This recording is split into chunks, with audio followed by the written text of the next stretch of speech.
A wizard is never late, nor is he early. He arrives precisely when he means to.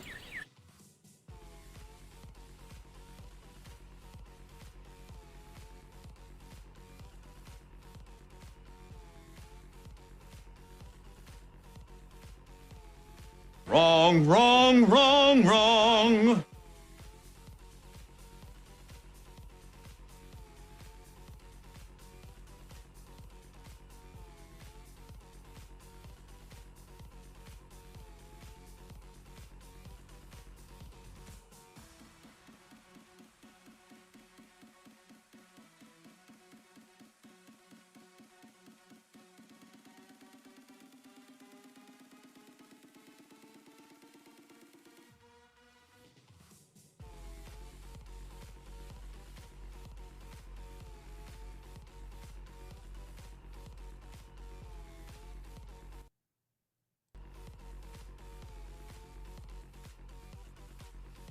Thanks to all our active patrons who have contributed a lifetime of $100 or more to reach Garuk Dong level status. Here is the list of those special patrons in order of contributions. If you would like to support our show, check out the Commander Smiths at patreon.com.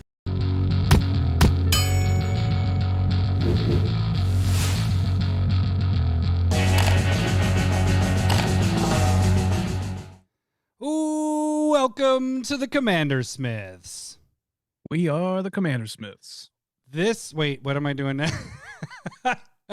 There's a lot of stuff going through my brain right now. I was going to say, this is the episode one before we... This feels weird to be on the other side of not remembering what to say at our opening. Okay, so and I'm going to be honest, I don't know what you're supposed to say. It's a beat thing. It's like a rhythm. I step in when I'm supposed to. I know what I say. Should we do it? Okay. 3, 2, 1.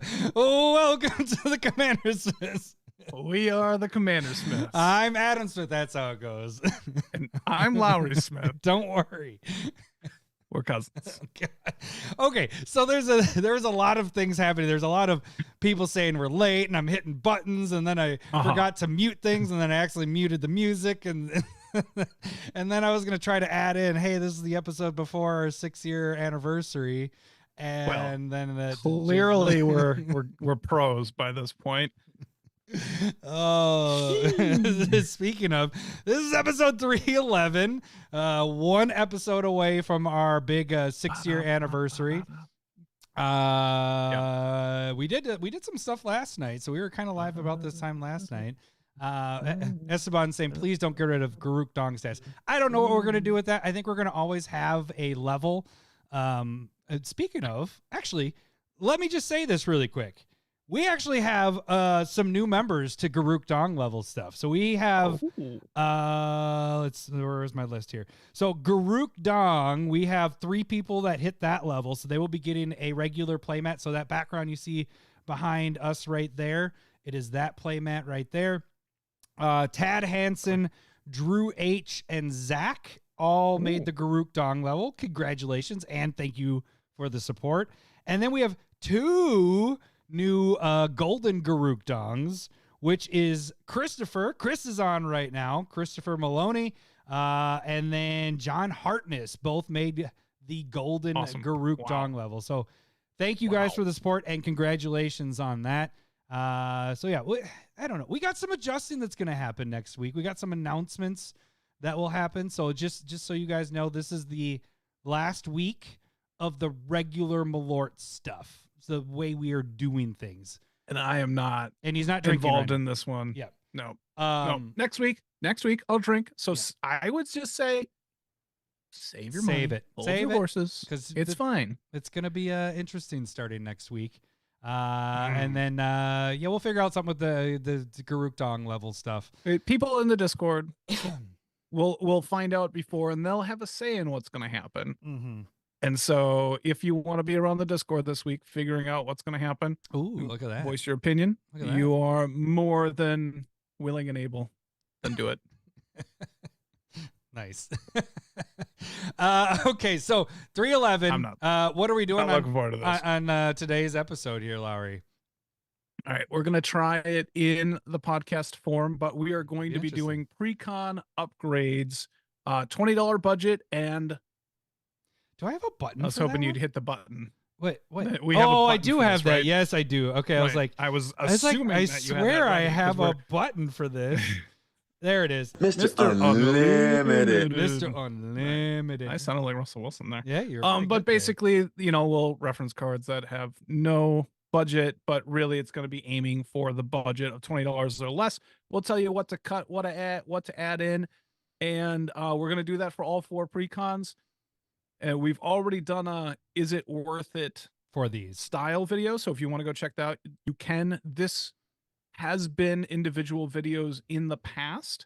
We are just trying it as the podcast a little bit, because normally Secret Lair would be right here, but we wanted to do, we did that last night, so you can even go check that video out. Plug in. Right. Well, the Secret Lair came out today. We didn't know how that was going to go because it is a limited stock now, and it can be sold out, and we didn't want to be like doing it tonight and half of it sold out. Yeah, exactly. Yeah. We don't know how much, and then we'd be, shitting bricks three hours before the cast going, we got nothing here. Right. We'd be like, this thing was cool. You missed it. You could buy half of this, but let's do a quick update on that. We do have Stump the Smith Savant again. So this week is Copper the Dog, or when I read it the first time, Copper the Hog. So that is our stumper for this week. Is your dog out? is your hog out? So okay. The Secret Lair dropped today. Everything is a limited supply. So there's a couple updates from our video we did last night, because last night all we knew was, should I hit the button just because we're going to it, since we're going to talk about it? Might as well. Sure. It's a secret. Oh, RoboCop said, next week you guys are going to drown in Malort. You're probably right. You don't know how right you are. Okay, so the Secret Lair last night, we were right with everything was going to be 40 and 30, so that was we got that right. We knew what everything was in the drops.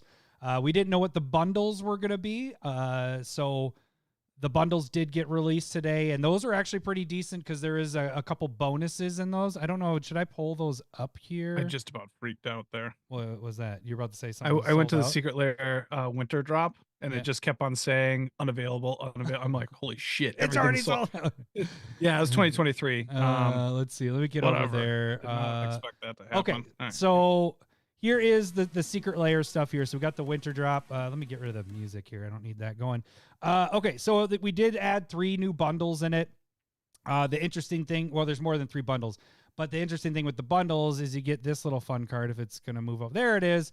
We get our other god of the 3 gods that came out. So we got Scorpion God. That's ugly. Yeah, I don't like the red on there, but we'll Can see how actually, it is. can I see that picture? I don't think I've really seen it. He looks yoked. That is a yoked scorpion right there. He's been fucking working out. A workout. Meathead. So the first 3... nothing sold out at this point. Right. But the first 3, so the everything bundle, which is foils and non-foils, has it. See, it's right there. It's that little orange guy there. The foils has it right there. And your non-foils have it right there. And then you have a couple other, they're continuing those like different bundles. I wish they would do like all the good ones. Personally, I went with the Beastly Breakfast one when I got this for some dollar to dual lines. Because this got your silver one that you really liked in there. And then it has the art and the best drop in the bunch. And then you got a bunch of the regular ones. So that's it for that. It didn't have anything different besides adding the Scorpion God and then the bundle stuff. So if you didn't get a chance to watch that video, make sure you guys check that out. I don't know how this is going to work. My things I'm looking out for is, let's say the cereal one sells out. Are the bundles then sold out? Because that'll be interesting to see what happens. So I hope at least we get one of these to sell out. As we broke it down, these aren't like the greatest drops where it's like, holy shit, this is $130 of value. It's still good value. Right. Like the Just Add Milk had, I think it was 90 something of value. I'm hoping that this sells out so we can see what happens with the rest of this. I'm thinking that they save a certain amount for the bundles, because I don't think they'd want the bundles to just dry up, because that gets rid of a whole bunch of their stuff. And I think that it helps with their inventory and all that stuff of selling things. So Who we'll knows? see. We'll see. I cannot predict what they would do because I don't agree with what they're doing. So like half the time I'm going, what are you doing? What do you do? So I can't predict what they're going to do. Mm. Or maybe they're just breaking bundles as people, buy the single sets, and then there's just going to be a shit ton left over of the bad one, the awful one, which then ends up being the most expensive because then no one buys it, and that's what's fun about Secret Lairs. That's I mean, how it works. Even Doesn't if mean I you're want to buy it. Yeah, right. Pay for that. Okay, so that's the Secret Lair stuff there. So just check out that video. We got that one running. We already got that. I don't think there's anything. Oh, I did want to talk about. How was your weekend? I was going to talk about the 3D printer stuff. So, boys, I asked you how your stuff was, and then I'm immediately talking about. No, I understand what's going on here. Go ahead.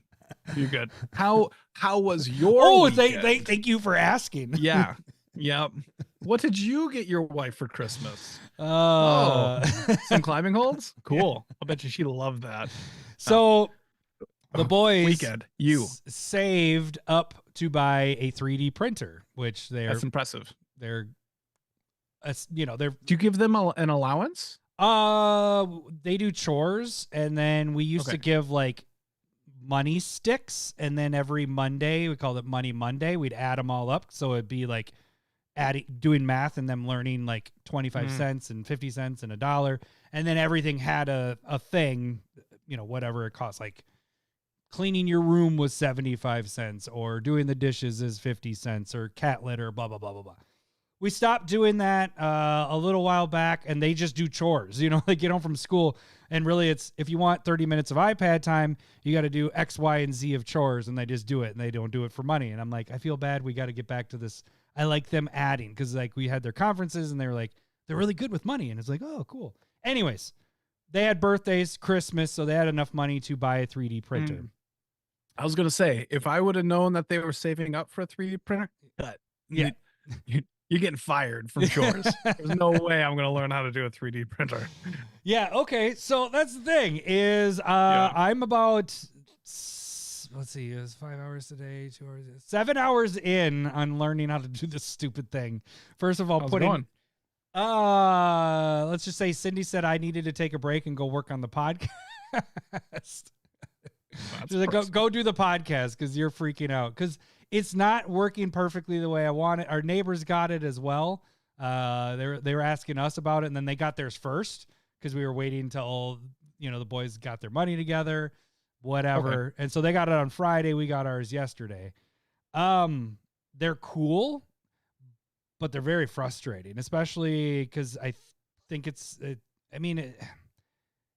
don't know if it's a Chinese company or what. I think it is, but the instructions, it just tells you how to put it together, but then it doesn't show you how to get it working. And then it's like, oh, go to the website and download the app, and then it'll show you how to do the rest of this. And it's like showing Windows like stuff from like the 1980s of how our computers looked or whatever, but not really. But you know what I'm saying? Like it isn't helpful at all. And so like, obviously, YouTube is the best teacher of everything. So what I ended up doing after I already built the whole thing was I went on YouTube, watched this guy do a whole breakdown of how to do it, and all these steps that the directions didn't tell me to do. Like he's like, make sure you check this, this, and this when you're building. I'm like, motherfucker, like this is that's disappointing. Yeah, but then the thing is it's calibrated right. I always say that wrong. Is it calibrated? No. Calibrated? There we go. I can't say it. All right. It's like I couldn't say for the longest time Australia. Like it'd be like Australia. Anyways. I don't remember that conversation. No, it's just me as growing up. Yeah. Anyways, it like starts to do its little thing, and it's going, and we got halfway done with it, and then all of a sudden it just goes crazy and starts like it does an error, and it starts just doesn't make the design anymore. It's the AI taking over.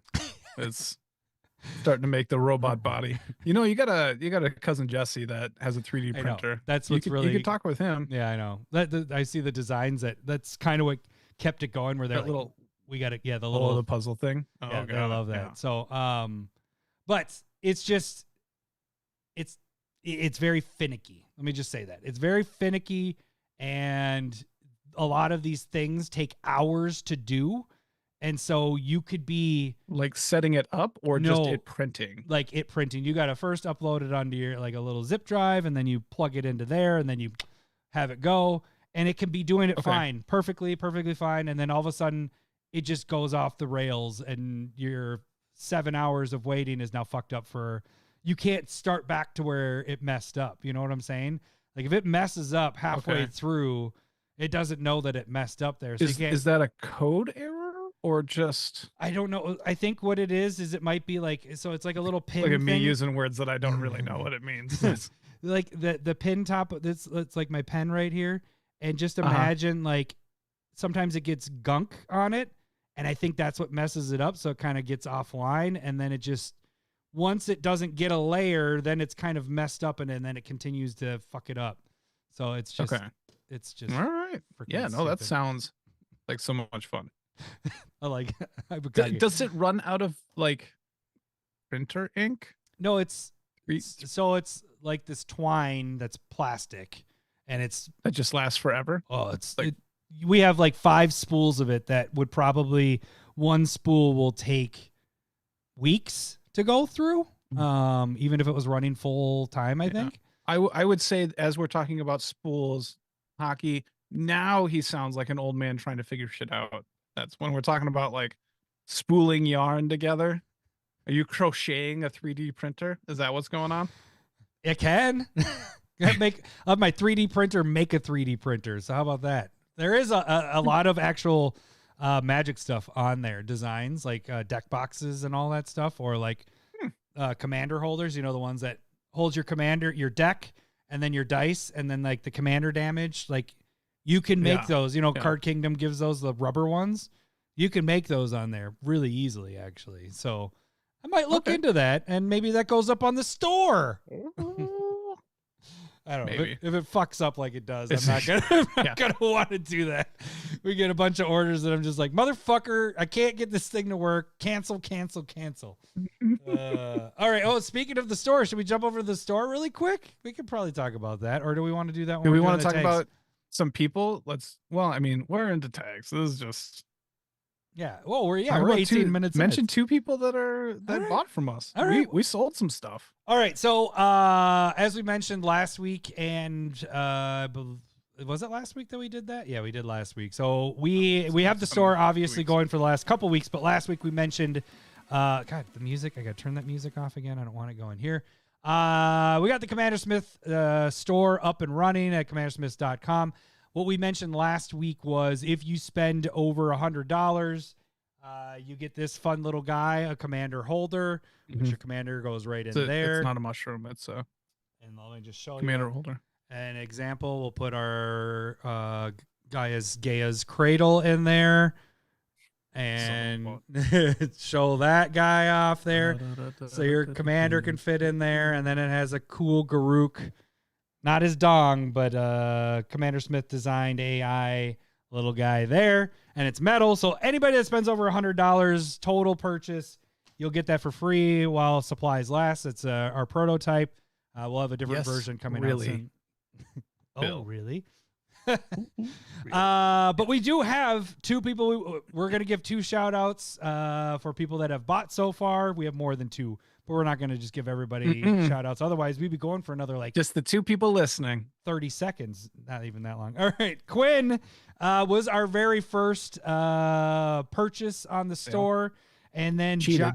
Joshua. It was Schmidt. before it was even live. He's like, yeah, I No, can it do was this. live. He Was asked. it live? Yeah. All right. But we hadn't All right. posted it yet. He's like, "Hey, is it live?" I'm like, "Yeah, it is." And then about 30 seconds later, it was ka-ching. So Joshua and Quinn, thank you guys for the support by buying from the Thanks a ton. Commander Smith store. Not only do you guys get some Smith swag there by getting the T-shirts like the Welcome to the Meat Force, I'm wearing Build a Better Deck. You're wearing Welcome to Meat Force in blue. You can get the metal tokens or the cups that we are drinking out of. there as well. So there'll be more each month or every couple months or so. We'll be getting some new stuff in there. So make sure you guys check that out. So you get cool stuff, and it also supports us, so that helps us out as well. Okay, other tags. You can support the Commander Smiths by becoming a patron. $1 or more gets you into the Discord. $5 or more gets you proxies each month if you so choose. The higher you move in those tiers, you can get foil proxies.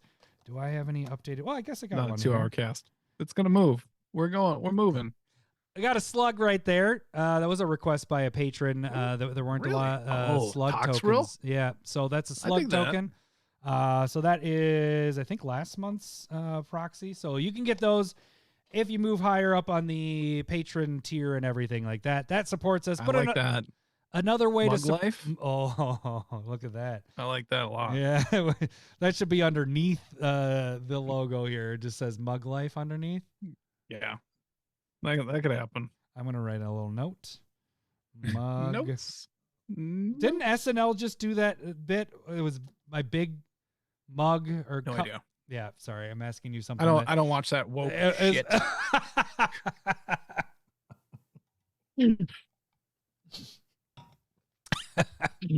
The beer almost just came through my nose. That would have been fantastic. oh. Salamander, like the 4-3 salamanders. I'd be all right with that. Another way you can financially support the show, not only doing the store or becoming a patron, which I highly recommend you become a patron, because we do have the SmithCon coming up here. The dates have been pretty much booked. We're going to announce that a little bit later. Not now, but later. So Right. If you're in the Discord, you should be able to check that out. It has its own channel. There is an ad everybody, so go check that out. We'll get to the Patreon. We'll send information out there eventually as well. But those are the two places that you'll be able to find the actual information. We're not going to say it here because it is for patrons only. Yep. So patrons, and if there's room, guests. Yes, true. If there's guests, you can bring friends, but you talk with us and yada yada. Yep. Okay, so that is the other way you can support the show, is all the Patreon stuff. The other way is you can jump on YouTube and subscribe and watch our stuff there. If you're listening to the podcast, you can watch it on YouTube. That is another way you support us. That gives us a fraction of a penny. Every penny counts, or every fraction counts, whatever. It adds up to pennies at some point. So, but we have tons of stuff that go on there. Like we mentioned, we have the Secret Lair video that we did last night. We also did last week. Did we do anything else? No, we were expecting the Secret Lair stuff. Yep. But this week we do have the Spotlight deck, and you're going to be working on that, but probably not until later in the week at this point. So, what deck are you working on? Since I use physical cards, I didn't go to any pre-release stuff, so I got to wait until Friday to buy my stuff. I'm going to be working on Teysa. That's wasting and Teysa, or wasting. Teysa, the oligarch, making clues that make spirit tokens. So it's tokens making, or tokens making tokens. And so it's going to be kind of probably be working on that Friday or Saturday, probably. Yeah, one of those 2 days, nights. And it's going to be more like mass removal, because it's whenever at your end step you get to make a clue token for each creature that opponent that lost life that turn. And so if you just have stuff where everybody loses life, you get to make 3 tokens. And then once a turn, whenever you sack a clue token, you get a 1/1 flying spirit token. So should be plenty of draw, plenty of artifact and stuff, tokens. It's a pile right now, as every beginning of a commander deck is. So, but I should be able to run through that in an hour and a half, 2 hours, get that mostly together, and you can join me whenever you see that little tab that Commander Smith's building the deck. Is that what it does? That's what YouTube. Yeah, that's what the pop-up things on your phone. I wish that was our notification. Commander Smith's building a deck. Can we make that a ringtone? I might cut that up now. Get ready. That's at least a button. All right. Oh, what? Weren't we going to do that? What? We got it with button machines for give out for SmithCon? How would That we? was an idea last year. Maybe Was- you were. we might Yeah, I have was been gonna say passed when out, I was but with Zeppelin, we were drinking. Was I drinking? we And drank the whole time. Well- Yes, of course. But maybe we should look into that a little bit. How do you even go about that? Like, I can't I even don't know. give everybody a button machine. Do you know how terrible that would be? You know how amazing that would be for the first couple hours. Yeah, you wouldn't be able to hear any games going on. It'd just be everybody going, "Oh, good for you." I It'd would be just say, "Build a better absolutely deck." worth it. You just, I think Get we the should just fuck have that out. running in the background. No music. All It's just buttons going all over the place. We'll see if this is feasible. Yeah, Red Squirrel saying soundboard app. That would be brutal. You also have curated MTG, but I haven't seen it curated for a little bit. It's been like a week and a half. Do you have one? I'll do one this weekend Do you have when I'm building the deck. Oh, there we go. That's right, because you like to use your curateds with the decks that you're building. That's But, that's the inspiration part, and so at least it's relevant to whatever I'm kind of doing. Yeah. We'll get there. Makes sense. All right. So that's YouTube stuff. We also have polls and stuff going there. Oh, damn it. I just got rid of the poll. I did put a poll up for the current secret layers that are going up, which ones people would want to buy. Surprisingly, the top two obviously was the just add milk one, but the second place was the art one with that what is it? Beauty of the Beasts or something like that. And then Beauty in the Beast. what? That's what it is. I don't think that's how. Are you sure? I'm pretty sure that's what they called it. It's not Beauty in the Beast. Beauty on the Beast? No, it's the beauty, Beauty of riding the Beast. the beauty of the Beast. Jeez, get your mind out of the gutter. Beauty in the Beast. Jeez, what is she doing? Look. Originally, I just was talking about One finger or two obviously 3. in the Beast. Gotta get past Beasts are that bigger, hair. probably a fist. Oh, I don't know. You gotta grow a little happier. I don't know how this works. All right. Obviously, We need to get back on track. we should probably move on. What are we doing? I don't know. You can also follow us on Twitter or X or whatever. And then you can also check us out, or you can direct message us by shooting us an email at commandersmiths@gmail.com. Okay, so now we are going to jump into the, what are we doing? The Commander I have no idea why Precon anybody would upgrades. skip tags. We had like 3 really We have good. some gold stuff there. That was, Yeah, we got gold in there, yeah. Gold in them there hills. All right, so we have. Oh, now I want the music back Soundboard on. app, I Let me should- get that one back up. All right, so we broke down these Commander Precons before and told you, if what we thought if they were worth it or not. Obviously, if you wanted the cards in it, might be worth it more for you. But we broke that down, so make sure you check out that video. Now what we're going to do is we have $20 budget for each of these decks, and we took out some cards and we added cards in to make these decks better or maybe fit the style we want to do. Then at the end we have a Mr. Let me get to that. Mr. Unlimited section where you have no budget. Mr. Unlimited. And we added cards in that would help the deck out as well. So, Lowry, you're going to be the first 2 decks because we're just going right off of the Wizard site. And Lowry, the first deck we are dealing with is the Nelly one. Getting hot in here Blame again. game. Blame game. That's right. All right. So first off, this is why don't you say what the commander is again, and then tell us where you want to go with this, or what do you want to cut out of this? So basically, the main guy that we're going to be talking about is Nelly Borka, Impulsive Accuser, 200 red and white, 2/4 vigilance. Whenever she attacks, suspect target creature and goad all suspected creatures. And so suspected creatures, they gain menace but can't block. And then whenever one or more creatures an opponent controls deal damage to another opponent, you and that opponent get to draw a card that dealt the damage, not being dealt damage, dealing the damage. You and them get to draw a card.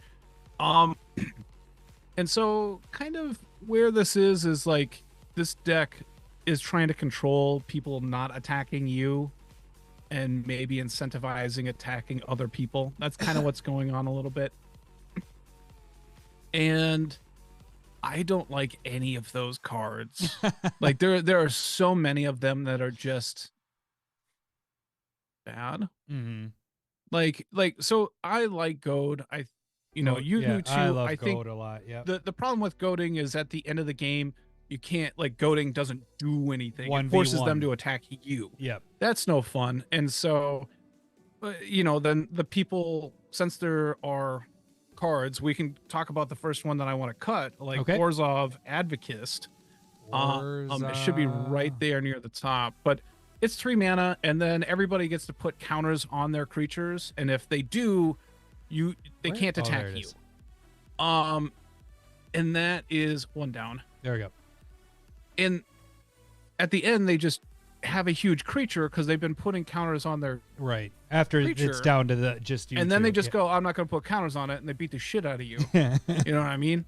And so it's not a card that I like. I plan on cutting that, and I plan on more focusing on, like, having everybody draw and having a couple of benefits like that. So, when everybody's drawing more, they're able to cast more spells, and so making the hit card from this, which is Trouble in Pairs, do even more work. So if they're drawing a second card, you get to draw a third card, and they get to play more spells because they have more cards in their hand. You're drawing more cards, and you're talking about, like, Smuggler's Share, Smothering Tithe, and we'll get to that kind of stuff. But so we want to cut Orzhov Advocist. I cut 10 cards. Okay. Another one is Ancient Stone Idol, which is the Right big there. creature. I'm gonna stick with creatures. Yeah. Okay. I mean, it's just a big creature. It's not really playing into your deal. You're trying to have people not attack you, and then, like, but you're not forcing everybody's creatures to attack. Mm-hmm. And so what's the benefit of having a 10 mana creature reduced if they're, kind of attacking with 1 or 2, 3 goated creatures? Like, you're not going to pay 7 mana for a 12/12. Like, you want more attacking things, right? I think this is better if you're on the other side where you're attacking with multiple creatures, like tokens. Right. Like, then you're able to just pop this out easily. Well, and this is there's the one card that they have in here that I really liked is Disrupt Decorum, and it goads everybody, and so it's forcing everybody to attack with a lot of creatures. But they didn't add in 2 or 3 others that goad everybody, and they have to attack that's what would make this good, and they didn't. The other 2 that I'm going to cut is Brash Taunter and Boros Reckoner. What? Brash Taunter is one of your favorites. Right. This ain't that deck. This is where it's really weirdly put together. They're like, and maybe it's working with the Advocates that I was talking about, like, they're just going to beat the shit out of you with a huge creature. And if you have this out, then Brash Taunter sitting out, it's good.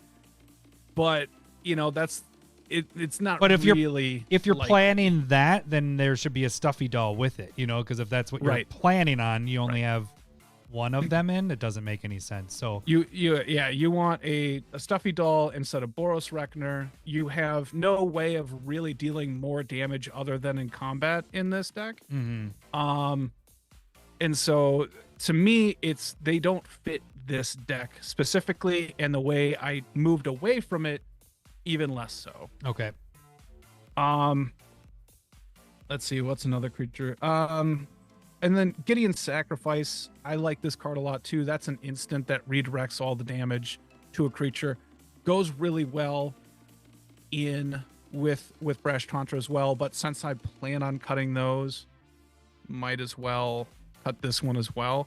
But also, again, these are all late game cards in this deck, because if you're controlling combat with goading, they're not attacking you. Mm-hmm. And so, like, what are you doing? You're waiting on Brash Taunter, getting Sacrifice. How many cards are you going to hold up in your hand for a late game gotcha? Right. Like, all you have to do is have Deflecting Swat in your hand. You got that going on. You don't need the setup of what they're trying to do. I cut a Plains. I cut Seal of Cleansing, which is like an enchantment. That part doesn't really matter. Savine's Reclamation. Which one is Savine's Reclamation? It's a sorcery that brings a permanent of 3 or less into play, and then it has flashback as well. Okay. I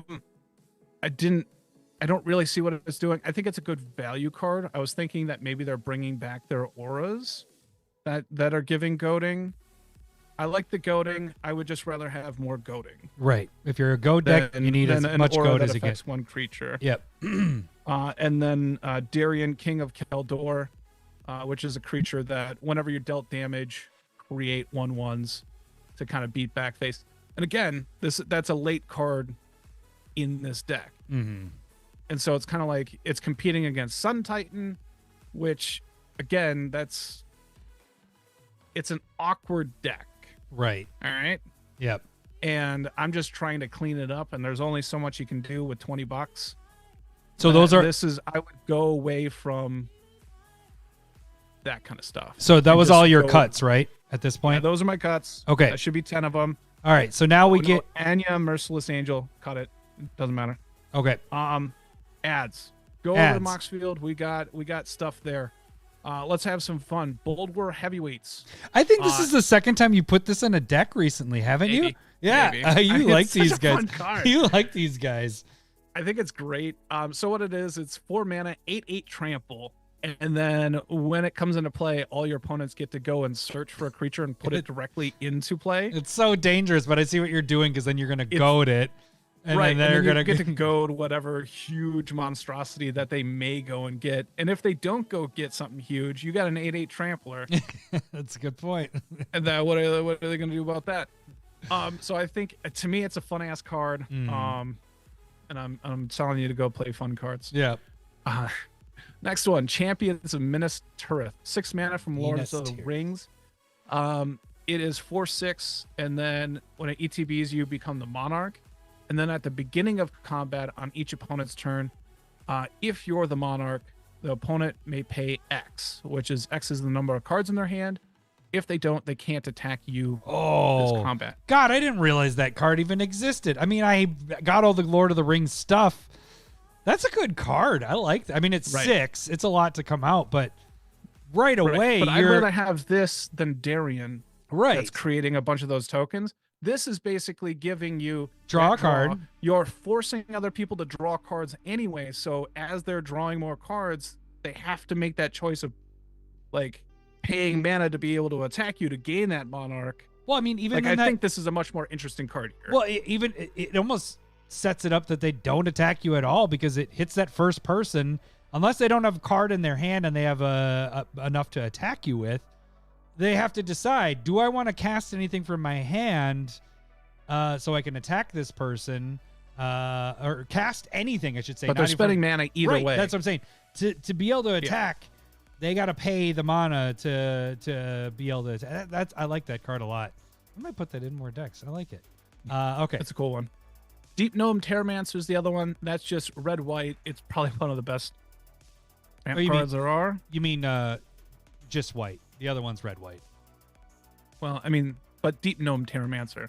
I'm saying in a red-white deck. Oh, okay. I thought you were saying it's red-white. I'm like, no, it's the other one that's red-white. Yeah. But it's a great card to go and get some planes for. Next one is Duger Hedgemage. I like this one. It's an ETB creature. If you have two planes, you get to destroy an enchantment, and if you have 2 mountains, you get to destroy an artifact.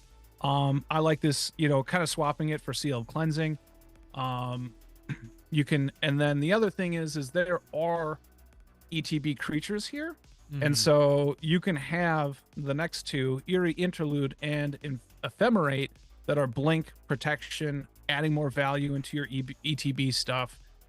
Eerie Interlude is just targeting all of your creatures to bounce them until end of turn. Same Ephemerate is just one of them, and just reusing those ETB along with like blocking or trying to get around some type of removal. I think both of those would fit really well in this deck. And then some of that goading / forcing people to attack. Bomiku, the low blood, and this is what I was talking about. Like, they didn't have stuff that forced people to attack. They just had like, here's a goad or here's another, like goad that one creature. And it's so fucking slow that by the end of the game, they have, let's say they have 5 creatures and you're able to goad 1 or 2 of them. Like, you're not really controlling the board presence. So might as well force it a little bit more in my mind. And Fumiko, the low blood, forces people to attack all your opponents. You don't have to, so you can keep your blockers back. And then Life of the Party is just a really cool card. Yeah, I like that card a lot. But 4 mana, everybody gets to make a token of it, and it's first strike, trample, haste. It's an 0/1 if it's not attacking, and if it is attacking, it gets +X/+0 for each creature that you control, and your opponent's tokens are goaded. So if they have a lot of creatures, it gets big. Taunt from the Rampart, all your opponent's creatures are goaded, and those creatures can't block, so a lot of damage going on there. Yep, that's a great card. And then War's Toll, which is a 4 mana enchantment. Whenever an opponent taps a land, tap all their land, and then if they attack with a creature, they have to attack with all the creatures. And so that works a lot more with that individualistic goading, because then it forces all of their creatures. If you goad 1, they have to attack with everything. Right. And so that's that part of just trying to make people attack. If you're trying to control combat, that's what you're doing. And I felt like that's kind of what they were doing, but they did a bad job. So but that's why we're souping it up. You have 10 total cards in this. What was your budget? What did you get to for the budget total came cost? out to $18 on the nuts. Ooh, look at that. $18 on the nuts. All right, now we move into the Mr. Unlimited. yes, Russell Wilson. He is awful, but that's why it works perfect here. We have 8 cards in this section. What are the 8 cards? If you had an unlimited budget, what would you add into this deck? The new Aurelia is gonna be able to draw you cards when you have 3 Whoops, like sorry, 3 didn't mean attacking to do that. creatures. Yeah. Bothersome Quasit. Quasit? But basically, goaded creatures can't block, and that's the big thing. Whenever you cast a non-creature spell, also goad. Yep, I like that card. Target a creature. Oh, look at these obviously, guys. Docksides is great ramp here. Esper Sentinel again. If people are playing more spells because they're drawing more cards, you're going to draw more cards along with it. Look at you putting more Fable the Mirror Breaker in decks. Yeah. Well, the nice thing is like I was saying, this is a little bit of an ETB themed in there. And so when you can copy the Duger Hex or Hedge Mage, or the Sun Titan, When or, you're you talking just get about extra value out of there. The flip side of it is what you're saying with yes. yep. And so like the whole thing is good because we know that the first 2/2 that makes treasures and the discard 2 draw 2 is really good as well. Flumph, good for if it's dealt damage, you're drawing a card, they're drawing a card. Very on theme for having people draw more cards. Oh, I love Master of Ceremonies. Right. Like this card. Master of Ceremonies has been good. It's that other one, like you are kind of helping people. If they want a creature token, they have a creature token. They want a treasure, you get a treasure. And if they want to draw a card, you get to draw a card. So pretty on theme there. Felt like it's good. And also just like the creatures add to the goading and more stuff. And Smothering Tithe. You're going to get so many treasures off of this when everybody else is drawing more That's a good cards. point. That's a good point. All right. So that is the budget upgrades for, what was this one? What was this deck again? It was Blame Game. Blame Game. Okay. So moving on to the next one, which is also the deck that you did. We have, what is the second one? Is the C one? Deep Clue C here. Okay. So tell us what the commander is. What did you do? What cards did you cut? Where are we going? All right. So main one that we're going to focus on here is Morska, Undersea Sleuth. The other one's dealing with dogs, and we're just not going to go there. Right. But it's green, white, blue, 2/3. You have no max hand size. At the beginning of your upkeep, investigate, and whenever you draw your second card each turn, put 2 1/1 counters on Morska.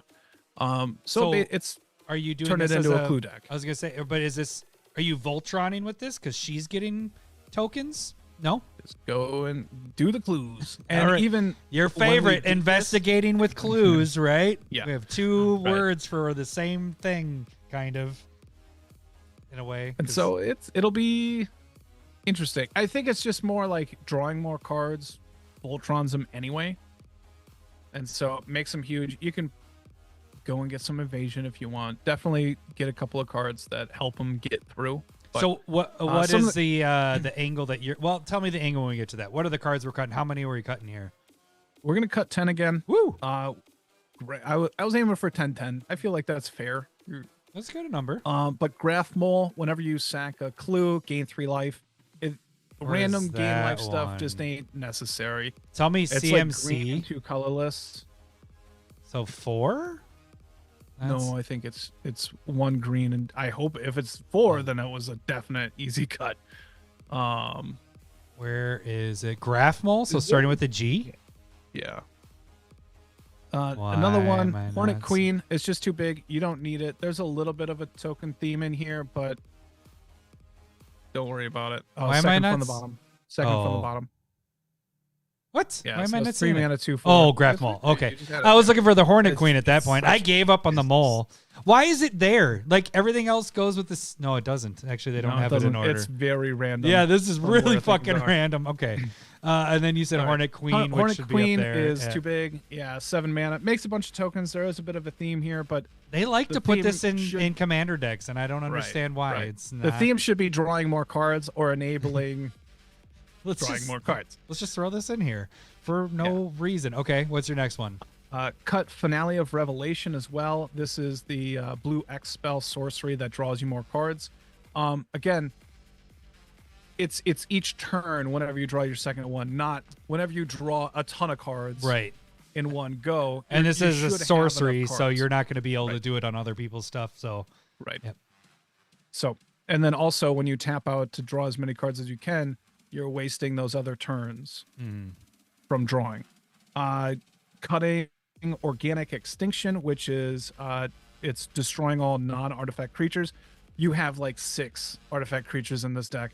not What the letting fuck me is show this it. here? Yeah. Like, don't do it. It's that one. It was right above it. yeah, I know. I just can't So- get it to show the whole thing. But there we go. Oh, there it is. It's don't do that one. Confirm Suspicions. I don't even remember that one. It feels fine, like it's good. an enchantment. It could be. Why don't I know that one? Confirm.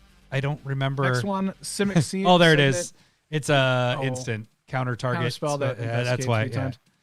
5 mana counterspell. Cut all your counterspells. You don't need them anyway. Exactly. But also holding up 5 mana For when you wanna yeah, be killing burning clues is not what you want to be doing. Simic Signet, get rid of that ramp. Either I don't have to tell you, just go get a land instead of an artifact. Aerial Extortionist. This is 5 mana creature that whenever it ETBs or attacks, you exile a creature. I don't like how they do that. There it is. Got it. That one, yeah. So I don't even like that one. Anyway, it's probably good. Some I- people really like it. I use it in Duke, but that's because I'm making multiple copies. Right. And so then I'm exile, and yeah, all that fun stuff. I'm also cutting Cosmos Serpent here. It's because it's a token based. Like I'm just trying to cut some of the token stuff. He's a good card. You just don't need him in this deck if you're going to go more clue like. Fumigate, destroying all creatures, gaining life. I also in permanent based or creature based decks, I don't want to destroy my creatures. I think if you've fallen behind and you need to wrath, just let them win. They did their thing. yeah. Well, Like, I it's think fine. Move on to the next game. I think and- this and is go the more into your reason theme. why wraths are so cheap is because they shove them in every single fucking precon. They're like, oh, this Probably. deck needs about 7 more of these wraths. Let's just throw it here and here and here, like for no apparent reason. But okay, yeah. Right. And then the last one is Magnifying Glass. It's an artifact that can tap for a colorless or 4 and create a clue. You're not going to do it. You're not going to make a clue out of it. It's not. Oh, it's 3 mana.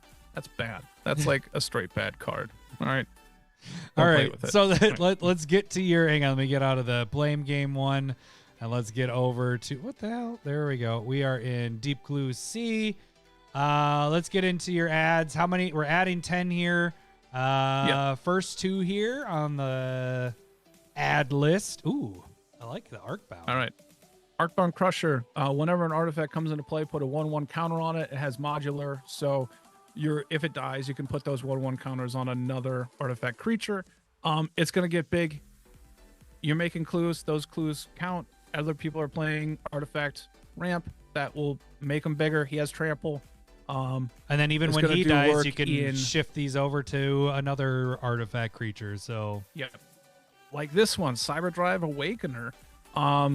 This is going to, it has flying, 6 mana, and then other artifact creatures you control have flying, and then whenever it enters the battlefield until end of turn, each non-creature artifact you control becomes an artifact creature with Ooh. base power and so your toughness clues, 4/4. yeah, that's a really good Right. ad there. I So like if that. you aren't able, like if you're noticing that your clues are sticking around and you're not able to use them all, like this turns them into a finisher. There's another creature that turns your clues into attacking creatures as well in the Precon. That's new. So if you got 2 of those, you got a chance to win with clues. next two, Dispatch. They have Swords of Plowshare in there. I didn't cut it, but if you're in an artifact based deck where you're making if you have a bunch of artifacts, run Dispatch. It's Metalcraft, exile a creature. Your drawback is having artifacts. Like there's nothing wrong there. yeah, So next one is new Forensic card here. Gadgeteer. Yeah, this was on our top 10. Yep. I really like this. But whenever you cast an artifact spell, investigate. So Get it's a going to clue. really ramp up that investigation. And then also activated abilities of artifacts you control cost 1 less. This effect can't reduce it by 1. So clues are 1. to draw a card. Fantastic. That's huge. 2 in is this kind of 2 is deck. fair to draw a card off your clues, but 1 is just awesome. That's fantastic. You're going to be able to hit that draw a lot easier there. Mhm. Next one is Grand Architect. Other blue creatures get +1/+1, so a little bit of a boost. You can turn artifact creatures blue, and then you can tap. This is the big thing right here. Tap, untap blue creatures you control to add 2 mana to your pool. Spend it to cast artifact spells or activated abilities of artifacts. Oh, so you tap that blue creature, and then you're able to draw with your clues, sacring that clue and drawing off of that. I like that. Exactly. Good And this idea. is not, it doesn't worry about summoning sickness. So if you play Grand Architect, you can tap Grand Architect right away to sack a clue. And so you can hold all that back and do whatever you want. Like, it's a fantastic card, again, in artifact or equipment blue decks. It's really good there. Next one. Yeah, I know you're Drink. trying to take a drink. Lodestone Mirror. There you go. Lodestone Mirror. This one is Trampling Mirror, but you can tap an untapped artifact. Pretty you control. self-explanatory. You get your Gets clues. +1/+1 until end of turn. Your clues don't tap to activate and draw the card, so you can tap them for other things and still use the 2 and sack it to draw a card. So Good get to some know extra there. Yeah, that's a good point. deals out of it. Yep. Oh, Next one, Cameos makes it in here too. I like it. Well, that's the question. I don't know where that's at right now, but Sarah Steel Seeker. Whenever an artifact ETBs for you, you get to look at the top card. If it's a land, it goes in your hand. If it's not, you can put it into your graveyard. You don't have much graveyard synergies here, but just removing a land from the top and moving forward can be really good. Tamio's Journal. This is the one that's probably more and puts me over my limit of $20. I don't know where it's at. I did not check since Saturday. But it's 5 mana legendary artifact. At the beginning, investigate of your upkeep. And then you can tap it, sack 3 clues, search your library for a card, and put it in your hand. Then shuffle. So it's a tutor on a stick that's on theme. It's just in it's good. fluctuation right now. Yeah, but we'll see where that's actually. There's At. plenty of clues going on. When you looked at it, it was It was very proper. low. Yeah. Yeah, what was it? When I looked at it, it was $1. So there's a lot of different weird. Oh, that's what I wanted to talk to. There's a lot of weird entries for the flavor text, and so when it comes that's to a good- whatever it is, there was versions that were $3, $4, $5, but they had different entry different number, and they were a lot cheaper. So you can go and find those maybe still. It just depends on how much is moving at this point. But I just suggest getting one Yep. at least. Thorough investigation is the next one. 2 and a white enchantment. Whenever you attack, investigate. And then whenever you sack a clue, venture into a dungeon. There are 3 dungeons to choose between, and you can choose whatever one you so wish. And you're going to be investigating, sacking clues. I wish it was the Undercity, because that is so much better than the dungeons. But that's pretty sweet. Sacrificing a clue, you get a little bonus added on to it. And then you're getting clues by just attacking. So dig that. And then your last card on this ad list here. Victory Chimes. Now, this is maybe a little bit of a weird one, but I really like Victory Chimes in any deck that is looking for once a turn, because it adds more mana that way. You're more... So instead of, let's say this just tap for 1, and even if it was 2 mana, in a round, I'm going to be able to get 4 mana off of it. My turn, and the 3 next. And so if I hold open 3 mana for the other turns, I'm going to be able to sack clue, clue, clue. Now you got to do a little bit more with this one, where you got to draw 2 more cards. But this is a 4 mana card per round, rather than just tapping it for a mana. And when it cares about that, it's good. I really like it in Calamax, because I want to be able to cast an instant per spell. It's going to likely go into my Tesa. I like it in it's very similar to like Prize Pig with food, which is whenever you like gain 3 life, it gets to untap and it taps for a mana, which is basically tapping to sacrifice a food, and then you can do that again and do it a bunch. So it's like having a clue per turn on that cost.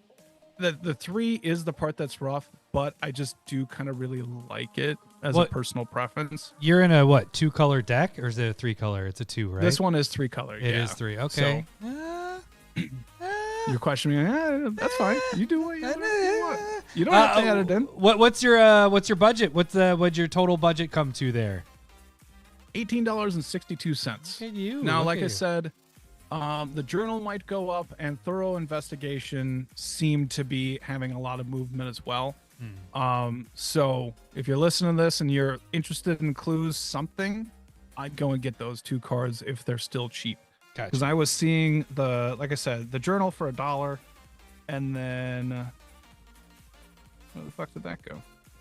Well, I mean, with a lot of these, when you're dealing with, it was like $250 for thorough investigation at that point. Whenever you're dealing with, I would say more of like when you're dealing with tribal decks, and then there's certain cards that aren't in there. Like if you're elves and it's an elf deck, it's going to make these other cards go up as soon as the decks are coming out or close to. So when we're looking at it, it might be a budget, and then maybe if somebody's watching this video a couple weeks later, it's no longer budget anymore. So it just kind of depends. If you like this deck, jump on that. Okay, so that is the budget part. When we move into this, Mr. Unlimited. Unlimited budget, no budget. Oh, we got some familiar cards with Esper Sentinel in there again, but you added another one. Yeah, I mean, that's hard to not add into any or every white deck, right? Also, it helps with if we're going to say that it's on theme, it helps with drawing 2 cards per turn, so you can wait. Like maybe you only have 1 clue open, wait until you draw off of that, and then you can draw the second card to put 2 counters on your commander. Hey, that works. Anointed Procession, make more clue tokens. There you go. Let's Double do that. It up. Yep. Gotta reach Sanitarium. That is a land that I really, really like, and it helps you draw another card. Now, there are a lot of you could add in, I don't even know. I do have Heuristic Study, but Mox Opal, 0 mana rock comes into play. Metalcraft. You're playing artifacts, so you play an artifact. Parallel Lives again, doubling your tokens. Heuristic Study, just trying to draw more cards. Urza's High Lord. Lord High. Hi, Lord. Hi. But tapping those clues for blue mana just to be able to, it's that having their ability, or just tapping 2 clues to give you mana. You also have the mana part to it, which is really nice. Right. Yeah. Fantastic. So those are the ones right there. All right. So that was Deep Clue C. Now we move on to my 2 decks. The first one, I don't remember which one goes first here. We're going to find out here in a second. Oh, yeah, it is the Deadly Disguise. Nope. it's not Deadly Disguise. It is Revenant Recon. This is actually, I'm going to be honest with you, and I was texting with you about this deck. There isn't a lot of inspiration in this deck. I don't like this. Of all 4 decks, I don't like this one. Like, this is my least favorite. So, all right, let's just go with it. So we have All right. Mirko. Mirko. You could have hit that button. Obsessive theorist. Hit the button for me. I'm going to do it now. It is a vampire detective 1/3 flying vigilance. Whenever you surveil, put a 1/1 counter on Mirko. God damn it. He can't even read. At the beginning of your end step, you may return target creature card with power less than Mirko's from the graveyard to the battlefield. Great job there, though. But With a finality counter. We're not going to use the other one, the Marvo Deep Operative. We're using the surveil part of this. They already have a lot of the surveil stuff in here. So my thought with this deck is there is like 0 protection. And it feels like this is more of it. You're wanting to cheat in creatures from the graveyard because you're surveilling, you're throwing them in the graveyard, and then you get them back for free with a finality counter on it. And then you can swing in. But you can't get the big ones unless this gets big enough. So there's no protection of this at all. So my thought with this deck is to kind of go the angle of 1, having more triggers, and 2, protecting it. There just needs to be more protection. So this isn't going to be the next deck is really interesting. This one is just pretty straightforward of the adds and drops and all that stuff. So first off, I cut 1, 2, 3, 4, 5, 6, 7, 8 cards, I believe. okay. I think I cut 8 cards in this. So we'll just start from the beginning. The first one is going to be, oh yeah, this isn't in order, but Phyrexian Metamorph. I think because it's the 0/0 is why they have this in there, because then you're able to bring it back, and then it becomes a copy of something. So it can come in immediately when it goes to your graveyard. I got rid of it because I'm just like, I want more surveil stuff, or I want more protection or copies. So I just got rid of that card. Okay. I know it's a good card. Don't listen to any inflections in my voice. Oh, I'm just okay. I'm here with everybody else. I'm hemming and hawing. I want to see how it is at the end. Okay, yeah. So Whispering Snitch, I got rid of that one. It's whenever you surveil your first time each turn, or each turn, it deals 1 damage to each opponent. You gain a life. You're not doing that much where this is really going to make a difference. If it allowed you to do it every time you surveilled, sure, then you can have this in there. But it's you only can do it the one time. trigger. Yep. So I just think that one's kind of crap in this. We also have Grave Titan, which, holy crap, you're not bringing this back from your graveyard. You got to get your commander up to 6. So are you just straight casting? I would this? assume that they're thinking that Mirko is going to get real big off of your surveilling, but it just doesn't fit in here. It's just too large. Same with I did Overseer of the Damned. You have a 5/5. It costs 7. Don't know why this is in here. I'd much rather have something that's smaller that you can bring back, that you can destroy something. I don't know if that's the point of what you're doing with this, but too big for what I'm trying to do here. like Ravenous Chupacabra. Yeah, like that is in 4 mana, destroy a creature, block, dies, comes back real easy. Yep, and that is in the deck. And then I think that's it for. I have Deep Analysis, which I believe we get into the. There it is. So this one, this can be good because you're throwing it in your graveyard and then you're able to flash it back. So I get why it's in there. I just got rid of it because I wanted to add some more stuff in here. So this was one of the cuts I had to do. Okay. I just didn't want it there. Then we have Ransom Note. God, Ransom Note. Was Ransom Note in your decks? Because they fucking are force feeding this in these decks. But Ransom Note is the artifact. Yeah, I guess that's the other thing is like I didn't want to touch any new cards coming out. this? Like I left all that alone. But there's plenty of cards that are new to the precons that could be taken out as well. Where is it? I could have sworn. It'd be down in the new card section. Oh, you're right. I think. Okay, so we got to get down past this. Oh, other. So ransom note. Ah, shit. It has modes on it. Bad. And they are all pretty terrible because you got to tap 2 to do one of the modes, and you have to tap, I believe, 1 or 2 to bring it out. I think you get to scry or surveil when it comes out. I don't know. I don't like. I took them out of both decks, just a little foreshadowing. And then I got rid of 2 lands. One of them does get replaced, but they are playing with 36 lands in this. I could have sworn it was 37. It is other. What do we have here? Takassia's dig site is a land. Okay, I was gonna say I thought they had 37 because I went down to 35. I got rid of Ash Barrens and Hostile Desert. I don't like those cards. Disagree. I know you like Ash Barrens. Ash Barrens is awesome. I don't put it in any deck, so I took those out.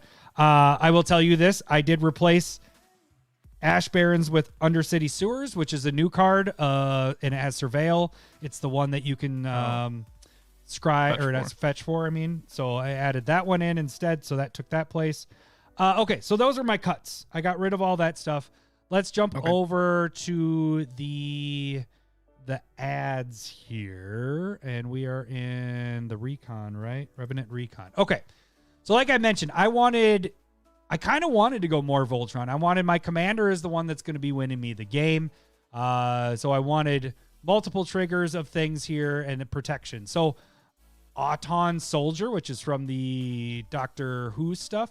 So this is kind of like our, well, actually, I'm going to get to that in a second, Spark Double stuff. So it's for 6, so it's a lot, but when it enters the battlefield, you can have it be a copy of any creature on the battlefield, except it isn't legendary. It's an artifact in addition to its other types and has Myriad. So if I pick something else, I can attack, and it makes multiple copies. Kind of fun there. So you can have it be a copy of your commander. That's where I'm kind of going with this. Right. And it kind of blends into my Mr. Unlimited as well. You mentioned this card as a great protection spell for black. It is Gift of Doom. So it's a 4 and 1 black enchant creature, or you can morph it. You put it down for 3, and then to flip it over, you sacrifice a creature.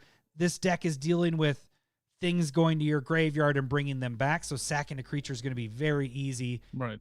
When you attach it, that creature gains Death Touch and Indestructible, and you can attach it to any creature when you turn it face up. So. And you can sacrifice that like Myriad creature that you're about to sacrifice anyway. Works there. I personally love that card. It's morph it and then sack a creature to surprise them or at your leisure and benefit. And we talked about that card a couple weeks ago on our protection stuff. So surprisingly, Sakashima the Imposter, Spark Double are both relatively cheapish cards. Sakashima, these are my most expensive. But Spark Double's $369 because they reprinted it just recently. Just got that reprint. You lucky son of a gun. And Sakashima is $570, so this is my most expensive card. These do is they come in, you make copies of your commander. So being able to get multiple triggers with your commanders, getting 1/1 counters on it, and bringing stuff back from the graveyard, I think is going to be fantastic. So it's always good when you're trying to utilize your commander and being able to use these cards. If you're have blue, it's always nice to use these. And I like how I think that's the right way. Like when you took out that copy artifacts, that I think you replace it with ones that can copy still anything that it can, but your commander as well.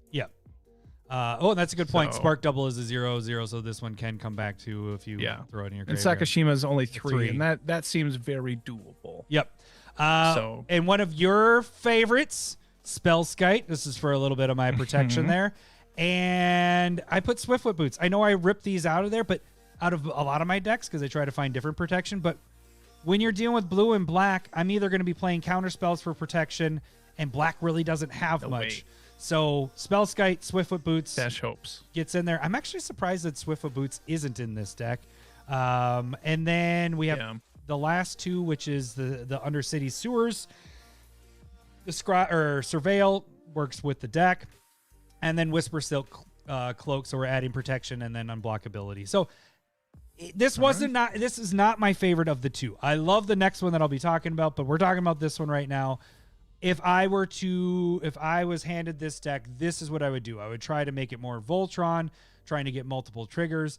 Then if I had budget wise, I am over budget. I pulled a Lowry here because you did this last time. I'm at $20.62. So I was at $20.20. That's a huge difference. Huge.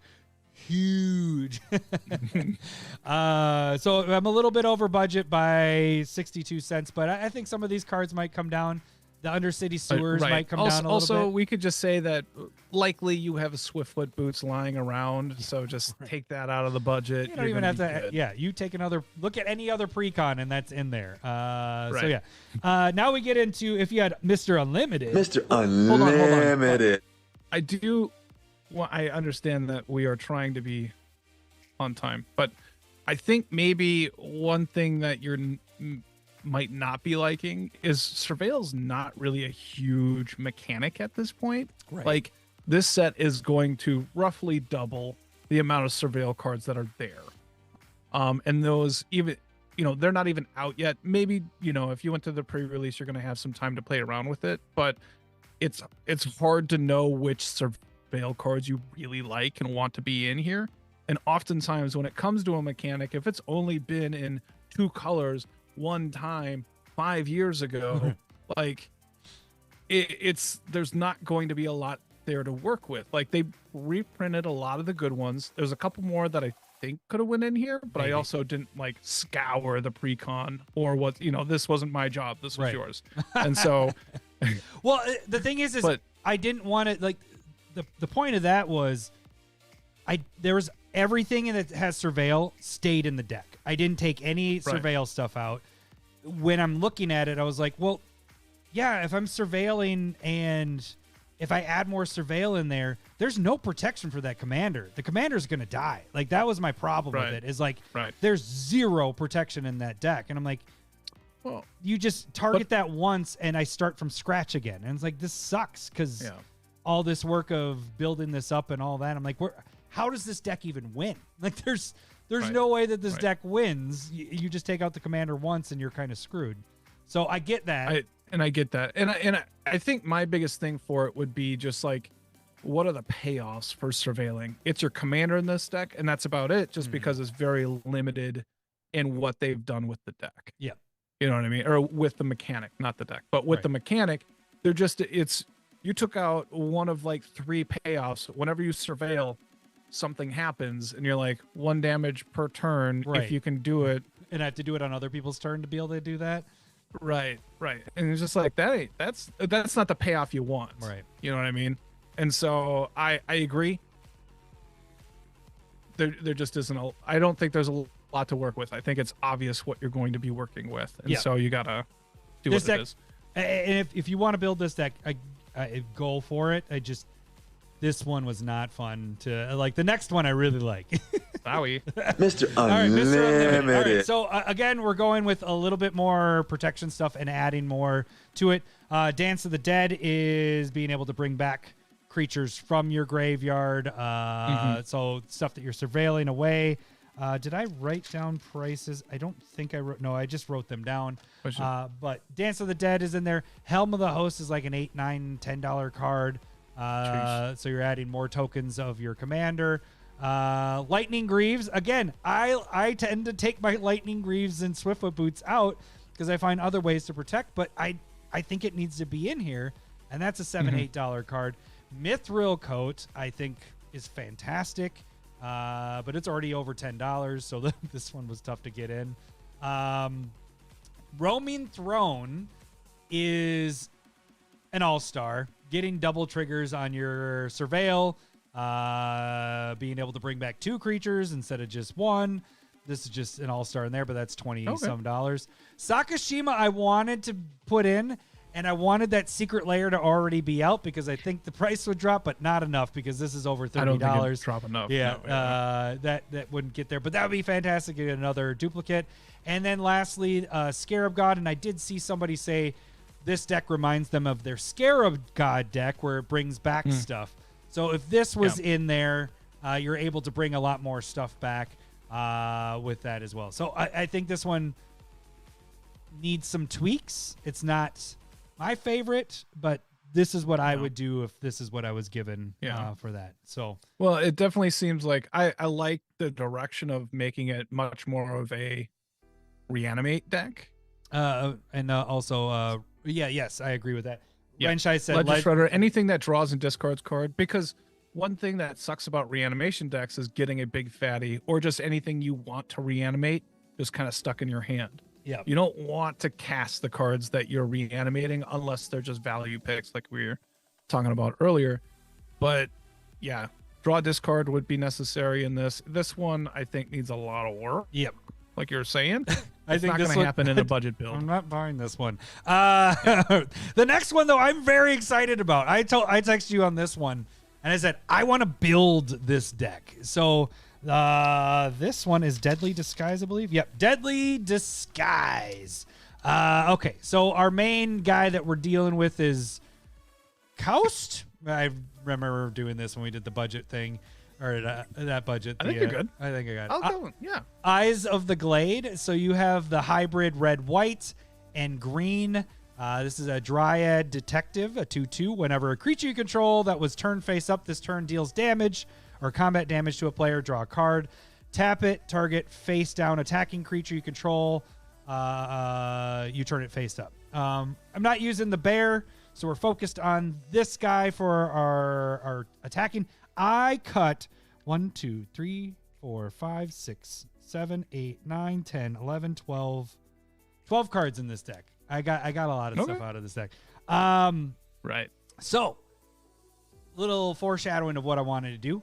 I want my commander to have multiple triggers. I don't want to just turn one thing face up. I want to be able to do it multiple times. So that's kind of the angle I went with it. And I am going with one-sided board wipes because you're putting everything down for their 2/2s. So I'm doing a lot of the board wipes that you pick the creature toughness or power, or 4 or higher, or you pick the creature toughness and power and then wipe the rest. So that's where I kind of went with this. I'm going to clear the board, attack, and then I can flip whatever ones I want to flip. So let's first get into the cuts here. One of the cards that you like to use, I think, a lot, but is our Tribe Elder. So it's Sakura. Don't put this on me. Well, Oh, you're going to cut Steve? yeah. Red Shot yell at him. What the shit? Got rid of Steve in this deck. I want better stuff. I want the creatures. Better stuff? Ooh. Ooh. What are we doing? Right. What are we doing here? Ooh. I feel like you're poking that bear. No, the bear's up. That was the other commander. I'm not poking any bear. The bear stays in this deck. Poking it. So I got rid of that because I want other things. I got other things to deal with that. And then I got rid of Teska. What is it? Teska Judith's Hellhound. Oh yeah, that card's pointless in this. I don't get it's red shine. Right. Steve, how dare you? All right, it says it's a red, all red. Where is that card? Did I pass it? I don't know what it is. It's a new card. Yeah, so you didn't get. Oh, that's right. New cards at the bottom. Oh shit! You're not gonna be able to see it because they don't know how to show their stupid. Oh wait, it's not down there. Yeah, that's Tessak Judas Hellhound. Where was it down there? Yeah. Oh, did I? Oh, I started with the S. Sorry. And of course, we're not going to see it. Damn it. Okay, I actually want to show that one really quick. I'm going to Scryfall. Because it's basically giving creatures undying, and then creatures with counters have haste. Is that what it was? It has unleash. Other dogs have unleash. Creatures to control with counters on them have haste, which you're putting your creatures face down, so that doesn't help. And then whenever this attacks, it gets 1 for each attacking creature. Blah. Just garbage. Get it out of there. Neheb. I like Neheb a lot, but in this deck, I don't like it so much because you're based on damage, and it's not Let's see if I can show the whole card there, Neheb. So at the beginning of your post-combat main phase, add 1 for each. You're wanting to be tricky. So you're wanting to attack with your 2/2s. You want them to block or let ones go, and then you can flip whatever ones you want to flip. This is... The mana's not going to help you after the combat. You want it during the combat. So it's a good card. I just don't want it in this deck. Scourge of the Throne. That's right there. The big That's right dragon. underneath it. Yeah. Big dragon right there. So you get an additional attack if you attack with the player with the highest life. It's a good card. I just don't want it in this with what I'm doing here. I got an Imperial Hellkite, which is a morph card, but it's a lot. I mean, I get it because you can tap and flip it, but since I got rid of Scourge of the Throne, there are no other dragons. So when it flips up, you're not getting the benefit from dragons. So I cut one dragon, cut the other dragon. Salt Road Ambushers. I don't remember what that card is. Do you know what that card is? Oh, there it is. Oh, yeah. I don't like these guys. When it's... when another... That was very, like, Norm MacDonald-ish. Yeah. I don't like those guys. This one might not be so bad because it is when another permanent you control is turned face up. You put 2/1/1 counters on this. Oh, that's bad. But this one does. You have to first flip this one and then get the other permanents to flip face up. It's good once this is flipped up, but don't want that one in there. Okay, so then we get into some of the removal. Decimate, Path to Exile. I know people, those are fantastic. I just don't like them as much. I got different things. I got my board wipes and stuff that are going to deal with it. And Lowry, your favorite Chaos Warp, got rid of that one as well. I don't know if I have it in many decks anymore. Oh, really? I think it's gone. I am going to pull up Ransom Note since I did mention it before. I want to show what that card is. Okay, so it's 1, you get to Surveil, which fit with the other deck a little bit better. I just don't like Ransom Note. You tap 2 and then you cloak the top card, you go target creature, or you draw. I just don't like this card. It's not terrible. The Surveil's nice. I just don't want it. I want better. Well, okay, so it fits in every deck. That's why it's in every deck. Right. That's goad. For the Surveil, it's Surveil, a clue. it's goading. Yeah.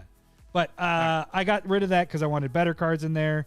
And then I got rid of... You said that about Steve, though, too. And I don't know if I trust your...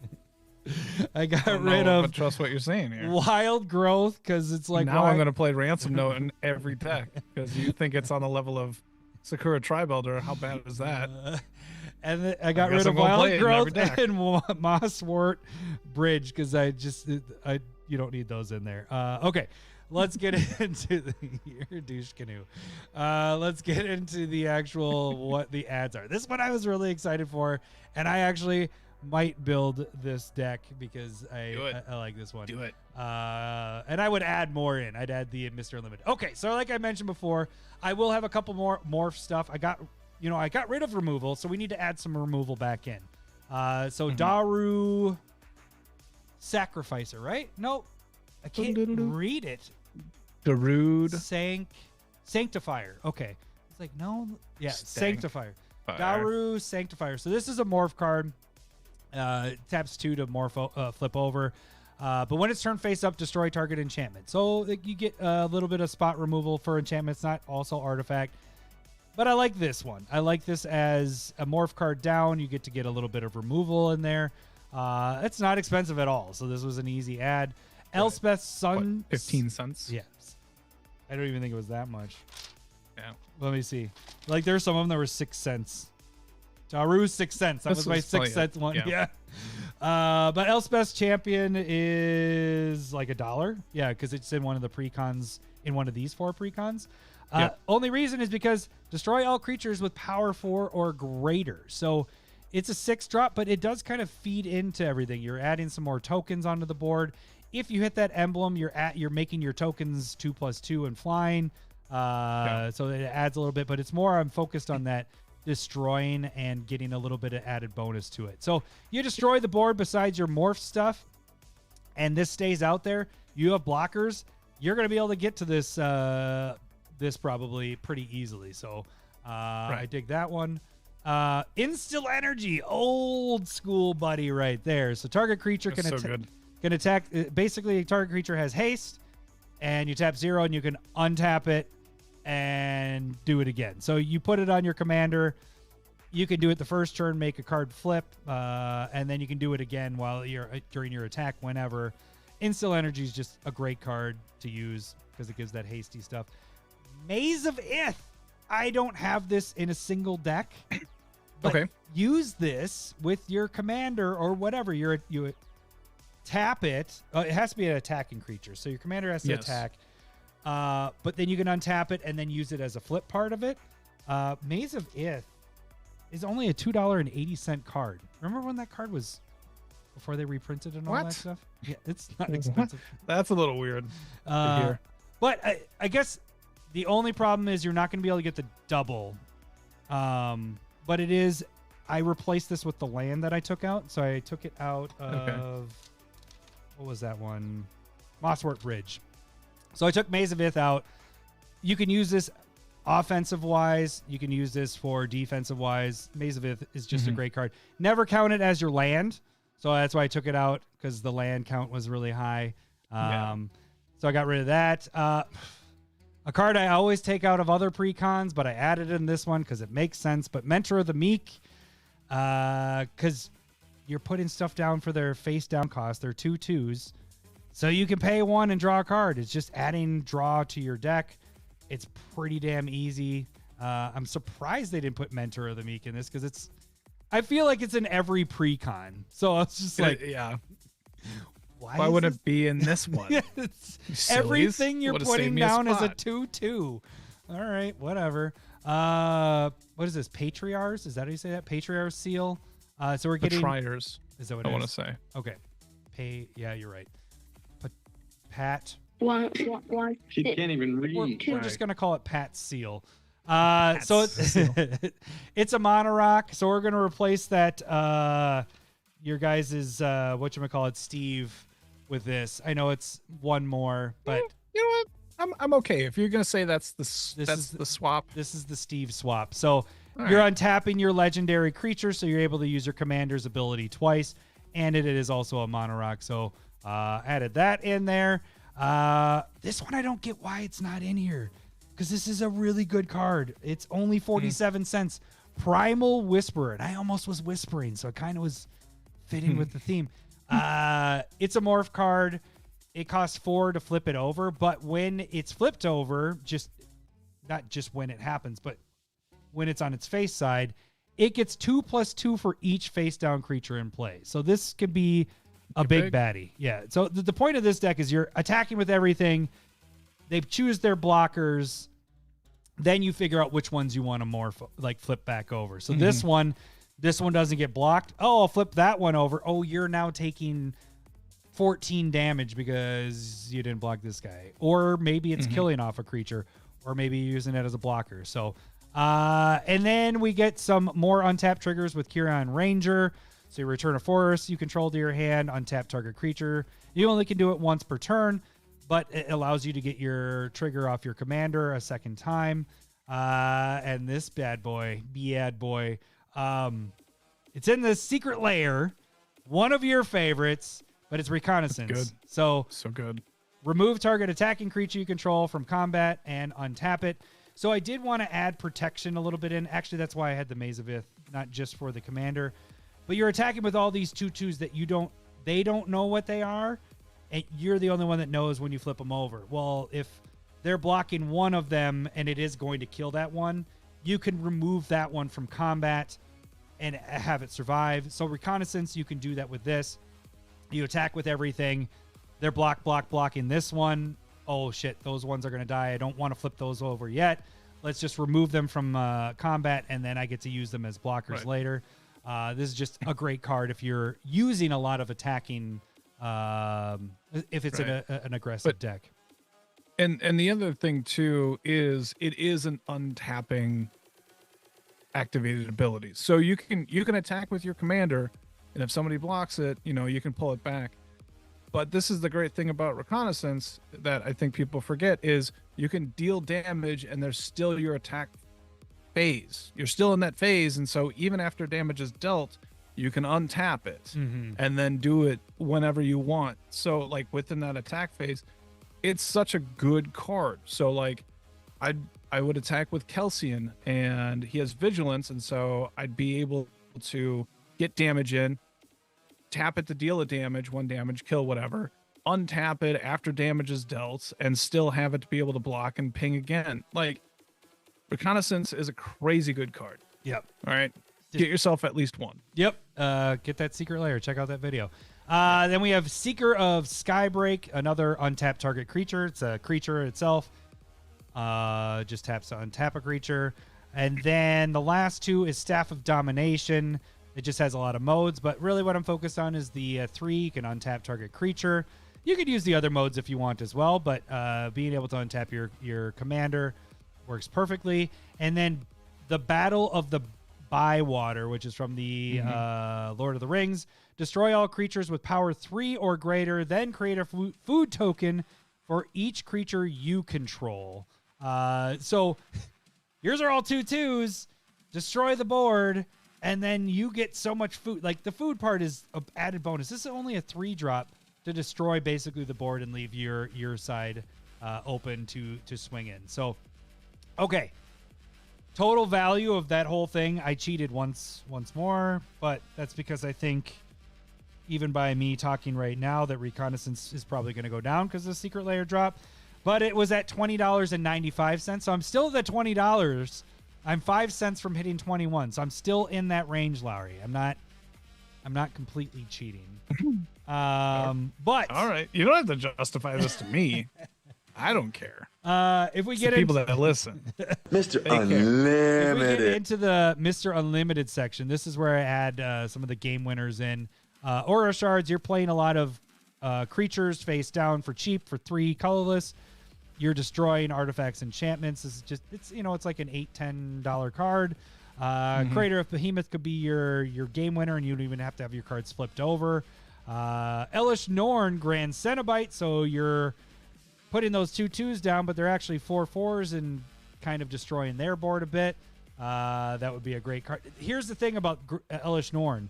You can get the Phyrexian Secret Layers for dirt cheap compared to the regular ones. So that is actually an easier buy than it used to be. Heroic Intervention, protect your stuff a bit more. This is an all-star in this. I wish it could fit in here, but it's already over $20. But Legolas's quick reflexes. For 1 green, it has split second. Untap target creature. So that fits in with the untap I was talking about. So you tap, do your thing with your commander, untap it. You can do it again if you want, but until in a turn it gains hexproof reach, and whenever it deals or becomes tapped, it deals damage equal to its power to up to 1 target creature. So imagine you have this out and you have multiple of the other untapper things. You're able to wipe their board by dealing damage with your commander and everything. So that'd be great. And then along with Crater of Behemoth, Moonshaker Cavalry. So you're given that X+X. Oh, I guess I got a couple more. 3 more, actually. Teferi's Protection, 1,000-year elixir. So we're getting another untap effect with you can do your activated abilities as though they have haste. And then lastly, Waves of Aggression. Untap all creatures that attack this turn. After this main phase, there is an additional combat phase followed by an additional main phase. And it has retrace, so you can keep doing this. I know there's a lot of other cards that do that, but I like this one, but it's an expensive card because it's only been printed the one time. And I think it's kind of a good idea to have extra turns, even though that can extend a game and people can kind of get bored with it if it becomes like too much of a theme within a deck. But when those cards that have been flipped up that deal damage this turn draw you a card, you get to draw another card and another card and another card. So that is solid. Would I be able to suggest 2 cards? Yeah, for sure, because I might add it to my list if I make this deck, actually. Okay, so Nature's Chosen. I don't know if you saw let's do this one. It's you could just pull it up. It is a green aura. Play on a creature you control. You can untap enchanted creature, use that ability only during your turn. So it's an install energy without haste. But then also you can tap enchanted creature to untap target artifact, creature, or land. Use the ability if it's white. And so That one is, I think, going to be really dig good that. here as well. Writing it down. And then one that's highly played, but maybe people don't understand what's going on here. But Mystic Forge. Like That is Mystic. generally used. Yeah, Mystic Forge. Generally used in artifact decks. But it says what you may cast artifact spells and colorless spells. Morph spells, no matter what color they are colorless when you're casting them. And so you can cast those off the top of your library if you're Interesting. playing enough. If you're doing it for the cards. morph stuff. Okay. Yeah. And I'd have to check out. I don't know if that's going to work for like. I don't think it really works for Manifest. I don't think it works for any of the new mechanics, but it works for Morph. 100%. Yeah, I wouldn't have thought that get to worked, check but that yeah, out. interesting. I like that. Yeah, overall with the deck, they have a lot of good stuff in that. Like there was a lot of stuff. I'm like, oh shit, this has a lot of synergy. The cards they already have, unlike the first deck I talked about. What was that? What did I call that one? It was the Revenant Recon. This one just really has a lot of good synergies. It was more of trying to get your commander to do its trigger more than once. So, all right. So that was the Precon budget upgrades with a little bit of Mr. Unlimited. We're at an hour and 36. You want to get to this? We didn't do it last week. We got time to do this. Yeah, let's right? do it. All right. Let's do it.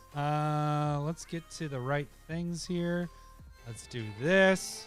And let's do a little bit of... It's time for everyone's favorite game show, Stump the Smith Savant. And make sure... Oh, and I guess I should say, I should have said it in the end there. If anybody had ads that they would like to add to any of those Precon decks, for sure. Make sure you guys put it in the comments below so we can actually check that out, because I am probably going to build that. You can help us build our Yeah, decks. the morph deck. I thoroughly enjoyed building that, or trying to figure out the budget upgrade. So I'd like to hear you guys' suggestions. All right, so we are on to Stump the Smith Savant. If you guys don't know how this game works, I'm going to read the flavor text of a card, and Lowry's going to try to guess the card by asking yes or no questions. Every yes will hear this. Hello, boobies. Every no will hear this. Wrong, wrong, wrong, wrong. He will get up to 5 wrong guesses before he is considered stumped. He gets up to 3 clues. The card has to be in at least 10,000 EDH rec decks. If he can get everything about the card but can't get what the name is, he will get the initials of the card. If he has a clue left over, he will get a bonus clue, which should give it away a little bit. It should give it away and give it away now. This week we have as our stumper. Oh no, not on this. Our stumper is Copper the dog, and what did we have for the giveaway? Is it Roaming Throne? Proxy? I believe that's what we did. That sounds right.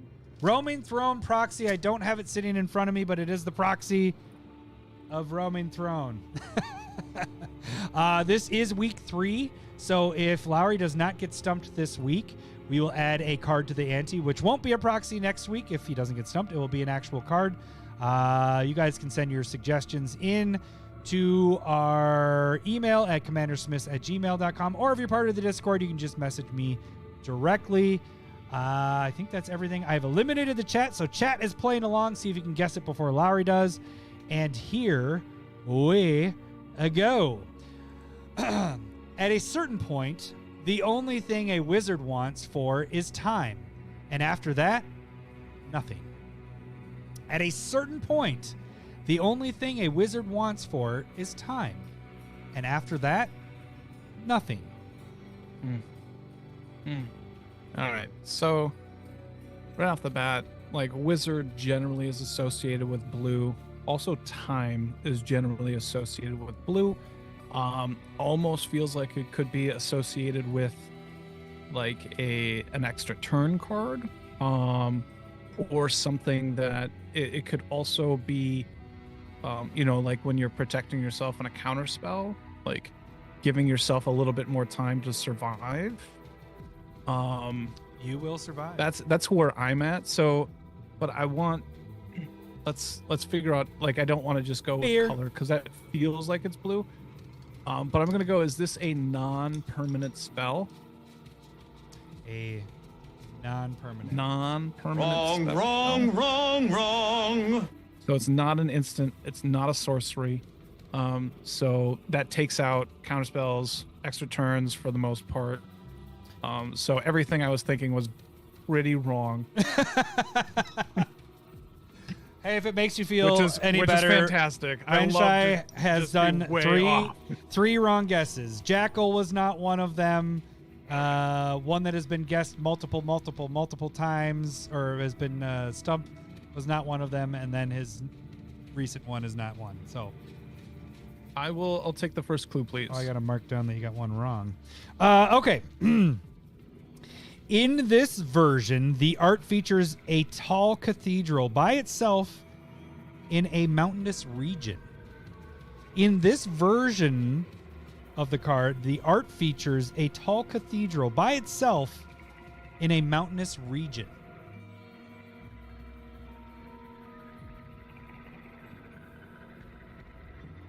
Uh-oh.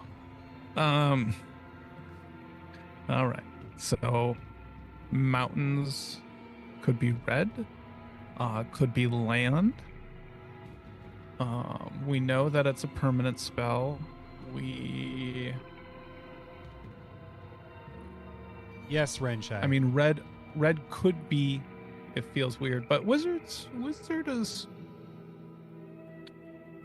kind of red. I can give that to red. It's more red than green and white. All right. So, repeat it again, please. In this version of the card, the art features a tall cathedral by itself in a mountainous region. Oh. All right. At a certain point, the only thing a wizard wants for is time. And after that, nothing. Cathedral in the mountains alone. That does not sound like a land that I know of.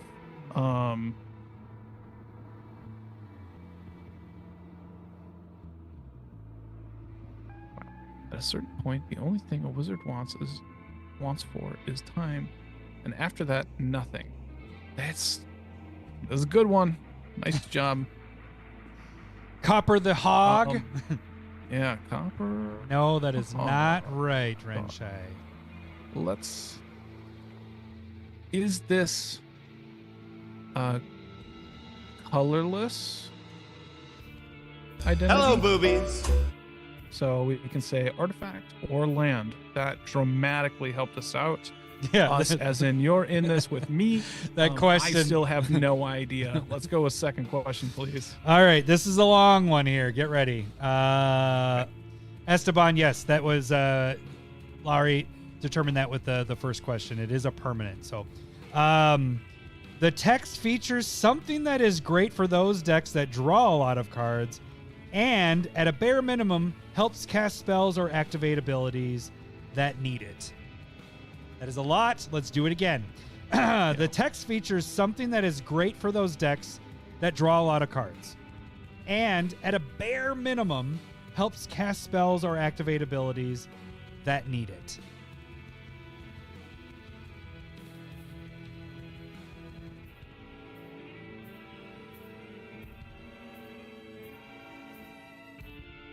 Those eyes, those eyes are the Adam, I don't like your clue, and there's something wrong with your clue. Okay, hold on. I want to break down what I'm thinking right now. Okay. I guess is that the Yes, first Renshai, part you got seems it. relevant. The second part feels like a throw off. Like it feels like It might be. you're just talking about mana. Shh! Don't tell. Is that what's going on? It helps cast spells or activate abilities that need it. Well, they all need mana, right? No? What are you talking about? I don't know what you're talking about. I'm going to drink my beer. You're just talking about mana. So it can produce mana, which is still an artifact or a You caught me because there was a lot of added stuff in there, and I was like, I'm gonna fucking throw him off here. I'm gonna get this motherfucker right here. Oh, that's a good one. I'm crying. Okay, all right. This might. All right. At a certain point, the only thing a wizard wants for is time, and after that, nothing. We know it's a permanent card. We know that it is colorless, so it's a land or or an artifact. We know that it is a tower. Can you say the first? In this version of this card, the art features a tall cathedral by itself in a mountainous region.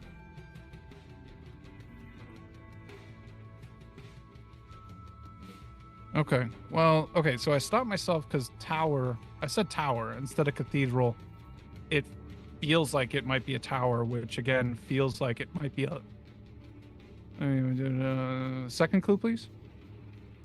The text features something that is great for those decks that draw a lot of cards, and at a bare minimum helps cast spells or activate abilities that need it. All right. I have a guess. Is this Reliquary Tower? Yes, it is. It is.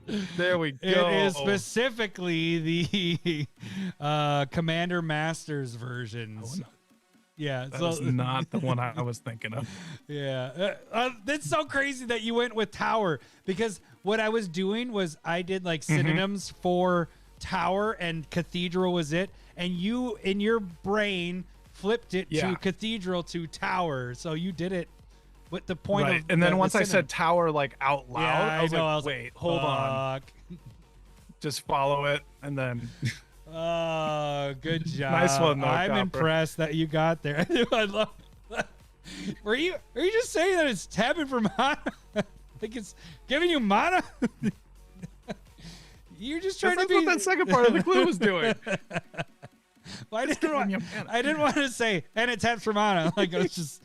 I was trying to make. I knew this one was going to be a harder one to. I was trying to make it more. So guess how many decks this is in? Like that part astounded me. Like 200,000? 983,000 decks. Shut up. Yes. I didn't know that was an option. I didn't either. I was like, holy shit. Oh, no, actually, I'm going to double check on that because that seems like it's more than Soul Ring. But all right, ready? Reliquary Tower. Yeah, dude. 980. Oh, you can't see it there. Let me minimize. Beep. 983,000 EDH rec decks. That's wild. It's in only 28% of the decks, though. That seems like a reasonable number, I guess. Yeah. Oh, but congratulations, Larry. That was a good one you got there, buddy. Oh, yeah. Mr. Copper the Dog, if you want to, you can sign that bad boy. We will get it on our walls there. I got my wall over there. Lowry, oh, don't do that, Adam. Lowry has his wall right to the side of him there. Sign that. You can send that to both of us if you want. You don't have to. It's just a thing. Looking cold over there. We do there. Okay, so what that means is next week we will have an actual ante that isn't a proxy. And we already drew for the name, so we won't add anybody else, but it is Roberto 7. He did it a few weeks ago. Yep. So that's why I moved him back a little bit because he had already done it. So he has another one that's up, and he has potential to win some stuff here. So which one is that? What do you mean? Which ones? Well, we haven't decided what we're gonna do. Oh. We'll talk about it. Oh, you're gonna you call them? You're like, hey, I'm gonna talk what to card do you. want? I'm gonna say, hey, what card do you want to add into this little ante here? Oh, that part. No, Oh, you mean what was card hoping- is it? I was hoping you were gonna slip the card to me. No, you're that's good. what I thought I was hoping for. That was my angle. But yeah, so that should do it for there. I think we are good to go. We did not hit 2 hours, so we're good. We're all good. Are we under 2 hours? We are under 2 hours. We're close to it, though. But make sure you guys check next week. That is going to be our 6-year anniversary. If you did check out the Secret Lair video, make sure you check that out. The Precon before, if you want to see budget stuff, check that out. And then this week, later this week, we have the Spotlight stuff. So stay tuned for all that stuff. Thank you guys for joining us, and thank you guys for watching. We will catch you guys next week. Thanks for listening. See ya. Bye. Sega. Oh God, here we go. All right, thank you, Renshine. Thank you, Esteban. Thank you, Collector something. Parks, Robocock, Thanks for the memories. Live Another Anime. Sean. I think that's Red Squirrel. You're gonna give me a Too warning? much What are you do. gonna do here?